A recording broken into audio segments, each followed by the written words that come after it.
Սա մեր երկիրն է, մեր հայրենիքը, սա էլ մարդիկ են համախմբված, այսպես էլ ապրում են և աշխատում են, որ մեր երկիրը դառնա օրինաց։ Սա մեր Արթուրն է, Բաղդասարյանը,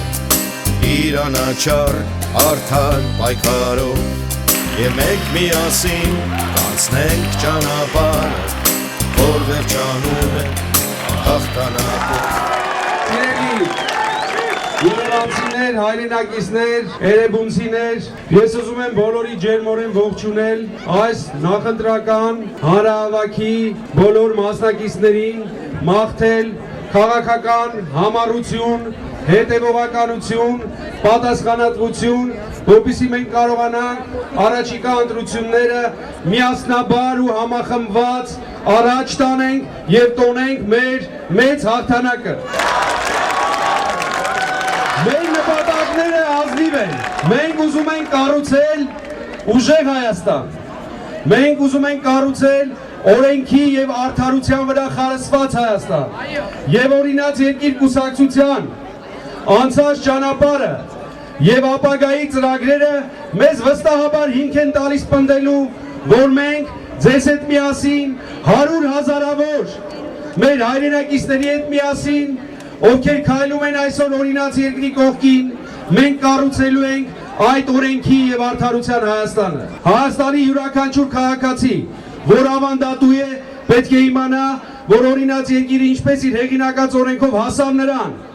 որ տասնյակ հազարավոր մարդիկ ստացան իրենց ավանդները, մենք շարունակաբար պայքարելու ենք, որպեսզի յուրաքանչյուր ավանդատու ստանա խնայ բանկում դրված իր ավանդները։ Առանց պետության մասնակցության դժվար է նոր աշխատատեղերի ստեղծումը։ Սա նշանակում է փոքր և միջին բիզնեսի խրախուսում։ Սա նշանակում է տնտեսական օլիգարխիաների դեմ պայքար, արհեստական մենաշնորհներին դեմ պայքար։ Սա նշանակում է փոքր և միջին ձեռներեցներին պետական աջակցություն։ Օրինաց երկիր կուսակցությունը առաջարկում է Հայաստանում մեծացնել անվճար բուժօգնության ծավալները։ Ձեր անձնագիրը, որ բացում եք, անձնագրի մեջ գրած է. այս անձնագրի կրողը գտնվում է Հայաստանի Հանրապետության պաշտպանության ներքո։ Այս անձնագրի տերը Հայաստանի Հանրապետության քաղաքացին է։ Բայց մենք այսօր ունենք Հայաստանի Հանրապետության քաղաքացիներ, որ չկարողանալով $3,000 վճարել սրտի վիրահատության համար մահանում են։ Մենք գտնում ենք, որ մարդու կյանքը պետության համար մեծագույն, գերագույն արժեք է և պետությունը պետք է ֆինանսավորի բոլոր այն մարդկանց, որոնց առողջության պահպանումը կապված է մարդու կյանքի հետ։ Անվճար բուժօգնության ծավալների մեծացումը, աշխատատեղերի ստեղծումը, արժանապատիվ աշխատանքի վարձատրությունը, փոքր և միջին գործարարության աջակցությունը, սրանք պետք է լինեն գերակա խնդիրներ մեր պետության համար։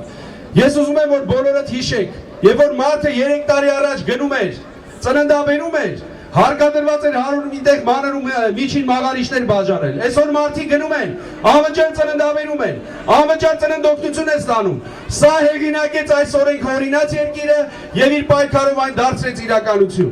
Մենք Հայաստանում առաջարկում ենք ստեղծել մայրական կապիտալի հիմնադրամ։ Եվ մայրական կապիտալը մայրը իրավունք ունի օգտագործել իր երեխայի կրթության, ապահովագրության, բուժօգնության և բազմաթիվ այլ խնդիրների համար։ Ցանկացած ոլորտում իրականացվող քայլերը պետք է պլանավորվեն, ծրագրավորվեն, նշանակվեն հստակ պատասխանատուներ, հստակ ժամանակացույց, որի արդյունքում շատ խնդիրներ մենք կարող ենք լուծել։ Շատ ոլորտներում մեզ պետք է նորարարություն, քաջություն, համարձակություն։ Պետք է քվեարկել համոզմունքի մտոք, խղճի մտոք, ընտրենք այն մարդկանց, ում հավատում են, ում վստահում են, այն մարդկանց, որ գալու են ժողովրդի մատից փուշ անեն։ Մենք Շենգավիթ Էրեբունի հատվածից օրինաց երկիր կուսակցության պատգամավորության թեկնածու ենք առաջարկել օրինաց երկիր կուսակցության փոխնախագահ Հեղինե Բիշարյանին։ Աջակցեք, քվեարկեք Հեղինե Բիշարյանի օգտին, որովհետև նա ազգային ժողովի ամենաակտիվ պատգամավորներից է, ոչ թե լալ է, այլ խոսող, ժողովրդի համար պայքարող, մարդկանց խնդիրները լուծող։ Հաջորդ ընտրատարածքում մենք առաջադրել ենք նորից Շենգավիթ Էրեբունի հատվածում Ռոբերտ Մասումյանին։ Օրինաց երկիր կուսակցության ամեն մի պատգամավոր պարտավոր է ծառայել եւ անպայման ծառայելու է ազգին։ Մենք պետք է բոլորս գիտակցենք, զորակցենք, աջակցենք եւ պահանջենք։